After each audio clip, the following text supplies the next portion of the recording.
Good morning to all of you. आज हमारा topic रहेगा इलेक्ट्रोमैग्नेटिक वेव्स।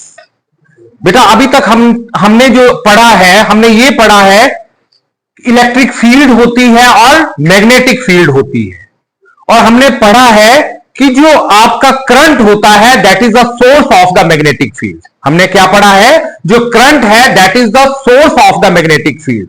लेकिन जो हमारे एक साइंटिस्ट हुए हैं जेम्स क्लर्क मैक्सवेल, हमारे एक साइंटिस्ट थे जेम्स क्लर्क मैक्सवेल, उन्होंने 1864 में बताया कि सिर्फ करंट ही जो करंट है that is not only the source of magnetic field.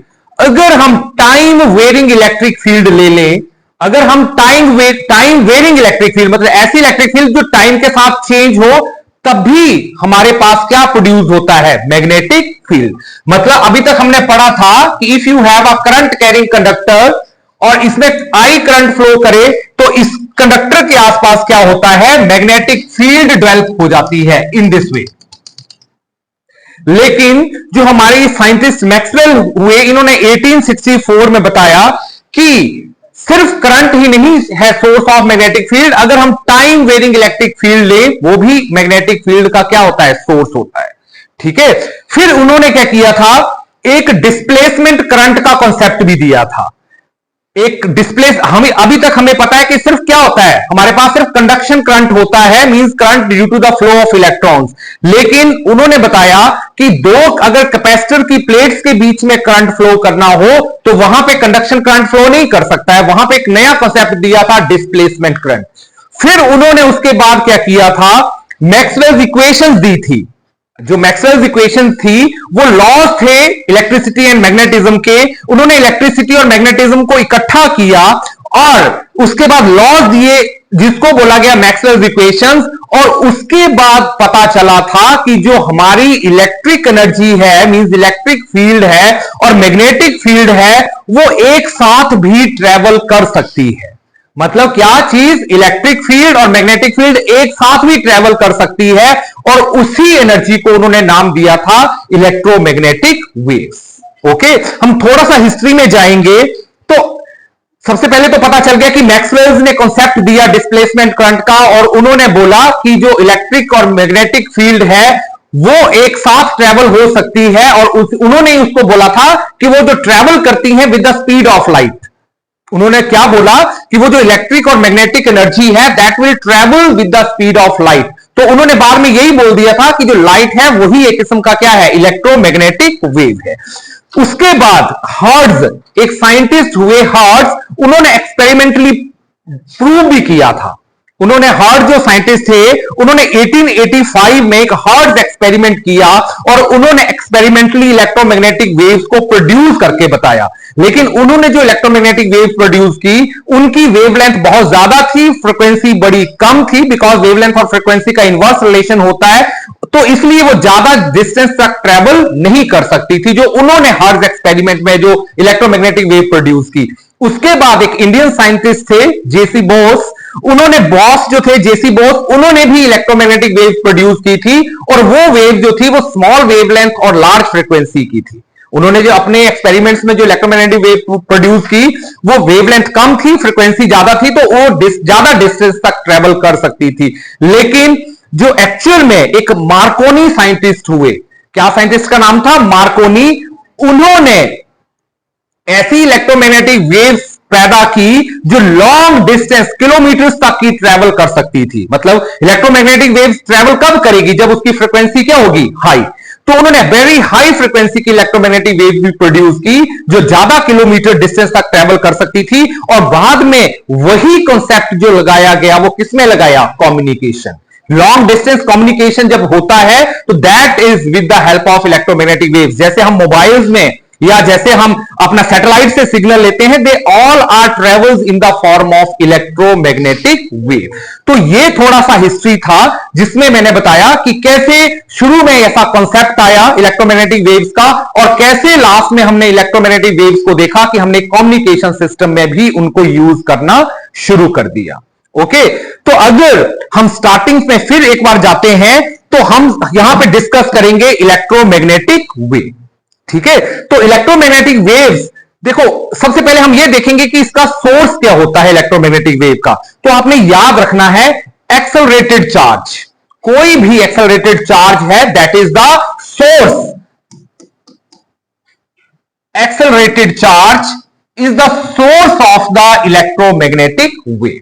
तो केवल मल्टीपल चॉइस क्वेश्चन भी पूछा जाता है कि what is the source of the electromagnetic waves, वहां पे अलग अलग ऑप्शन दिए गए होंगे, तो आपने इस ऑप्शन को करना है टिक, एक्सेलरेटेड चार्ज। तो अब आपको यह तो पता चल गया कि एक्सेलरेटेड चार्ज जो है इलेक्ट्रोमैग्नेटिक वेव्स को प्रोड्यूस करता है, लेकिन एक मैं और बताता हूं कि कौन सी चीजें जो है वो इलेक्ट्रोमैग्नेटिक वेव्स को प्रोड्यूस नहीं कर सकती है। For example neutral particle. Neutral particle, जो न्यूट्रल पार्टिकल है ये इलेक्ट्रोमैग्नेटिक वेव्स को प्रोड्यूस नहीं करता है।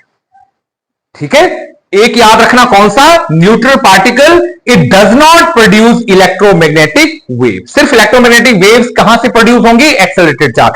दूसरा, स्टेशनरी चार्ज। स्टेशनरी चार्ज मतलब रुका हुआ, यहां पे मैंने वर्ड यूज किया एक्सेलरेटेड। एक्सेलरेटेड का मतलब क्या होता है? मूवमेंट। तो अगर कोई ऐसा चार्ज है वो मूवमेंट में नहीं है, स्टेशनरी है, तो वो भी इलेक्ट्रोमैग्नेटिक वेव्स को प्रोड्यूस नहीं करता है। और तीसरा, a charge moving with constant velocity. A charge particle moving with constant velocity. तो अगर कोई चार्ज पार्टिकल है वो कांस्टेंट वेलोसिटी से मूव कर रहा है, तब भी आप में इलेक्ट्रोमैग्नेटिक वेव्स प्रोड्यूस नहीं होंगी। ओके, तो यहां से एक आपको बहुत अच्छा सा कॉन्सेप्ट पता चला कि इलेक्ट्रोमैग्नेटिक वेव्स क्या होती हैं, ये तो मैं आपको फिर बताऊंगा एक बार। लेकिन सबसे पहले सोर्स क्या है इलेक्ट्रोमैग्नेटिक वेव्स का? तो कोई भी एक्सेलरेटेड चार्ज है that is the source of the electromagnetic waves. और इलेक्ट्रोमैग्नेटिक वेव्स कहां कहां से प्रोड्यूस नहीं हो सकती? अगर आपको मल्टीपल चॉइस क्वेश्चन में यही 4 ऑप्शंस दी होंगी, अगर आपको 4 ऑप्शंस मिल गई ये वाली, तो आपने याद रखना कि जो आपका इलेक्ट्रोमैग्नेटिक वेव्स है they are produced by the charge particle, accelerated charge particle. And कोई चार्ज पार्टिकल अगर कांस्टेंट वेलोसिटी से मूव कर रहा है तब भी वो इलेक्ट्रोमैग्नेटिक वेव्स को प्रोड्यूस नहीं करेगा। ओके, तो अब हम आपको बताते हैं कि बेसिकली इलेक्ट्रोमैग्नेटिक वेव्स होता क्या है। देखो, मैंने बोला कि एक इलेक्ट्रिक फील्ड और एक मैग्नेटिक फील्ड, दोनों अगर एक साथ चलती हैं तब इलेक्ट्रोमैग्नेटिक वेव्स बनती है। लेकिन एक बहुत अच्छा सा कॉन्सेप्ट है कि इनका जो डायरेक्शन ऑफ मोशन है और जो डिस्टर्बेंस की डायरेक्शन है वो तीनों की तीनों क्या होंगी? Mutually perpendicular. अंडरस्टैंड? मैं यहां पे ड्रॉ करके बताता हूं। अगर आप ये कोऑर्डिनेट फ्रेम ले लें और यहां पे अगर मैं बोलूं डायरेक्शन ऑफ मोशन, तो आपकी जो डायरेक्शन है, direction of motion of EM wave, वो इस तरफ है, एक्स एक्सिस की तरफ। ठीक है, और एक आपके पास वाई एक्सिस, एक है जेड एक्सिस। तो ऑब्वियसली जो आपकी जो दो फील्ड्स होंगी इलेक्ट्रिक एंड मैग्नेटिक, वो एक दूसरे से क्या होंगी? परपेंडिकुलर। तो यहां पे मैंने बना दिया, ये बना दी मैंने इलेक्ट्रिक फील्ड। ठीक है, तो ये इलेक्ट्रिक फील्ड हमने किस तरफ बनाई? कौन सी तरफ है डिस्टर्बेंसेस? अगर ये इसकी मैक्सिमम वैल्यू है E नॉट, तो that will be in Y direction. तो जो आपकी इलेक्ट्रिक फील्ड है that will be in Y direction. और हमारा जो दूसरी फील्ड आएगी कौन सी? अगर मैं मैग्नेटिक की बात करूं तो मैग्नेटिक कौन सी तरफ होगी? Z। तो उसको हम ऐसे रिप्रेजेंट कर सकते हैं। ये 3 डायमेंशनल पिक्चर है ये।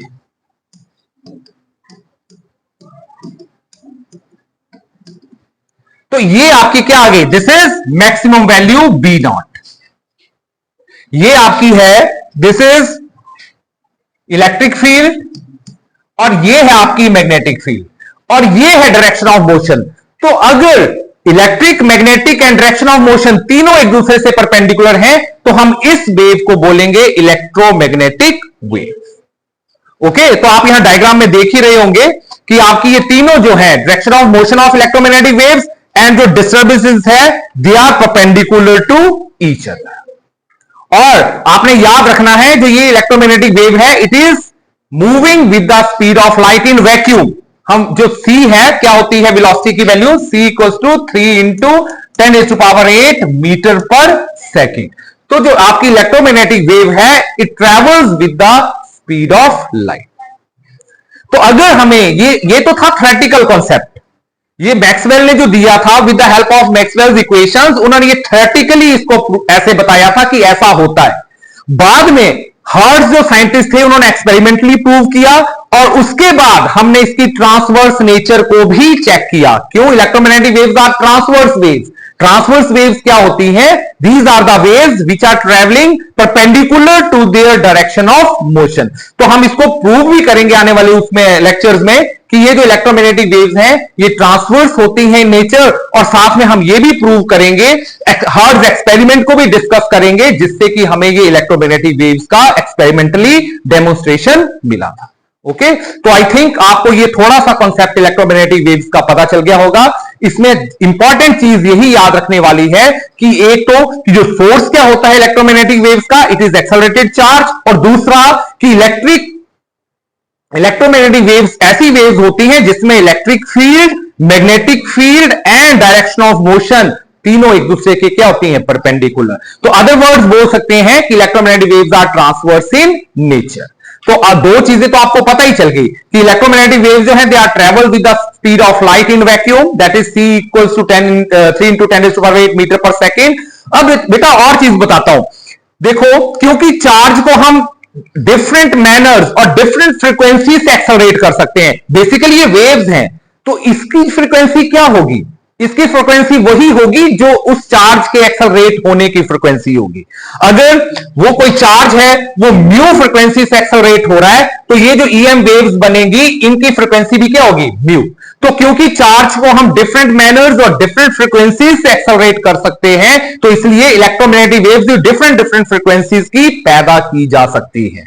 ओके, ऐसा नहीं है कि इलेक्ट्रोमैग्नेटिक वेव्स एक ही फ्रीक्वेंसी की होती है, they are of different frequencies, because charge को हम डिफरेंट मैनर्स में एक्सेलरेट कर सकते हैं विद डिफरेंट फ्रीक्वेंसीज। ओके, तो this is for the introduction of electromagnetic wave. Subscribe and share for more amazing physics content, and press the bell icon to never miss an update. Subscribe and press the bell icon for more from Pahati Physics Guru.